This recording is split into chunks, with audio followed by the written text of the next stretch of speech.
Welcome to the class, everyone. Thanks for joining today's explainer. Think of this as, well, a very special masterclass. We're going to completely unpack the enduring wisdom of the late, great Charlie Munger. And look, for future business leaders like yourselves, understanding Munger, it isn't just about learning how to pick stocks. Far from it. It's about grasping this comprehensive blueprint for rationality, survival, and lasting success in what we all know is a highly competitive world. So grab your notebooks, take your seats, and let's just get right into it. Let's anchor our entire lecture today with this brilliant thought. Ability will get you to the top, but it takes character to keep you there. Munger deeply admired Benjamin Franklin, and this quote, it just perfectly embodies that classic Franklin-esque spirit. Munger firmly believed that intellect without integrity is just a really fragile foundation.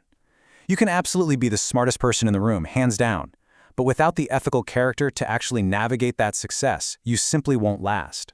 It's that simple.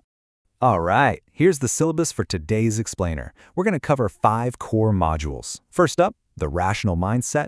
Then we'll look at building an ethical moat. After that, we'll examine the referees of capitalism, zoom out a bit to macro and value, and finally, wrap up with Munger's pragmatic vision for the energy future. Module 1. The rational mindset. Let's dive in. Okay, so before you can manage a company, or an entire economy for that matter, you have to be able to manage yourself, right? Especially when things go terribly wrong. And what's truly fascinating is just how absolute Munger's rule is for this. Never feel sorry for yourself and never envy. Period. He views self-pity and envy not just as, bad habits, he sees them as disastrous toxic indulgences. Why? Because they literally paralyze your ability to problem solve. When you're busy feeling sorry for yourself, you aren't looking for a rational way out of your predicament. You're just wasting time. If you want to see what that kind of rational patience actually looks like in practice, look no further than Munger's own Uncle Fred during the Great Depression. So get this, in the 1920s, he was this highly successful architect in Omaha, practically making a fortune, around $10,000 a year, which was massive back then. Then the 30s hit, and building permits just vanished. Zero work. Did he sit around and complain? No way. He packed up, moved to California, and literally took a government job classified as a laundryman just so he could get drafting work. He survived on a little over $100 a month. He just put his head down, coped with complete competency and grace, and you know what? He eventually became the chief architect for the FHA. Now that is how you survive severe economic tides. Module 2. The ethical moat. So now we build from that internal resilience to external protection. How do you survive the toxic, high-pressure environments of the modern corporate world? The crucial point here is a concept Munger calls the 500-yard buffer. Think of a toxic corporate culture, one with perverse incentives, like a giant, dangerous whirlpool in a river. Now, human nature makes us think, hey, I can just barely skirt the edge, maybe miss that whirlpool by 20 feet and I'll be completely fine.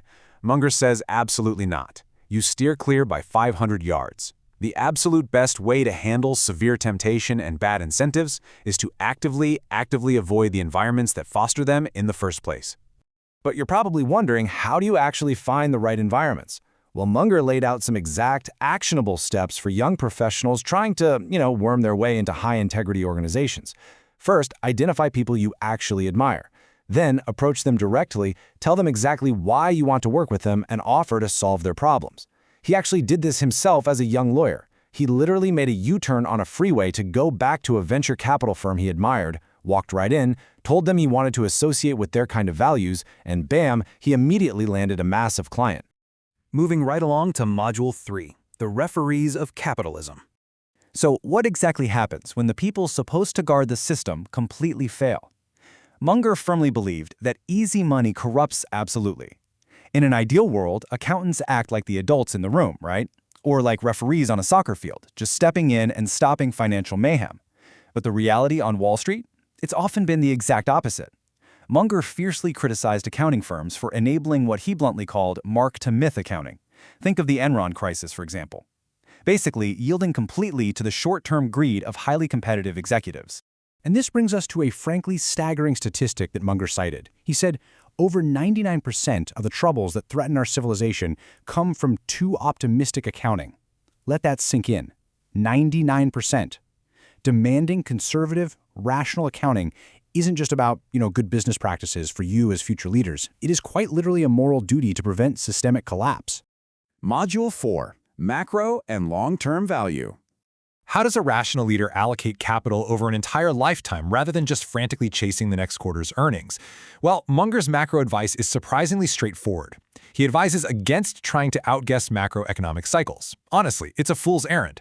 Instead, reject those short-term perverse incentives, and when a rare, massive opportunity actually presents itself, seize it boldly, go all in. He was also a massive admirer of pragmatic problem solvers who stamped out issues early. He repeatedly pointed to the historical example of Singapore's Lee Kuan Yew as the ultimate textbook study in rational, long-term governance. When it comes down to specific capital allocation, Munger definitely had a strong preference. He vastly preferred long-term equity ownership over government bonds. Now, why is that? Because despite all the economic panics, the short-term crashes, and the doom and gloom headlines, Munger possessed a really deep, fundamental optimism in human progress. He genuinely believed holding equities was the very best way to capitalize on the massive ongoing achievements of human civilization over the long century. I want you all to consider the number 20 for a second. Do you know what this represents? Berkshire Hathaway's incredible, historic success wasn't built on thousands of frantic daily trades, not at all. It was built on just about 20 major, impeccably executed decisions over 40 years. Think about that. That is essentially one massive decision every 2 years. Patience, truly and literally, pays off. And finally, Module 5, the energy future. Munger wasn't just about pointing out the world's flaws. He actually offered visionary, concrete solutions to the most critical technical hurdle facing humanity. He strongly advocated for a massive national infrastructure program to pivot aggressively to renewable solar energy. A huge priority for him was conserving our precious hydrocarbons. He believed burning oil for motor fuel was just a tragic waste. Why? Because we are going to desperately need those hydrocarbons to create the fertilizers and insecticides required to feed a massively growing global population in the future. The crucial takeaway regarding the future is beautifully simple. Munger said, the main technical problem of mankind is energy. With enough energy, there is no shortage of water. This is ultimate technological optimism right here. If we can just harness the sun efficiently and build the high-voltage infrastructure to actually move that power, we solve the foundational resource scarcity problems of modern civilization. It's all completely solvable with rationality and focus. Class, as we wrap up today's explainer, I want to leave you with a final exam question, and it's one you're going to have to answer with your own lives and careers. When you enter the market, will you rely solely on your ability to climb, or will you build the ethical character required to stay there? Munger gave us the blueprint for rationality, for patience, and for unshakable integrity. The rest? Well, the rest is up to you. Thanks so much for joining me today, and keep learning.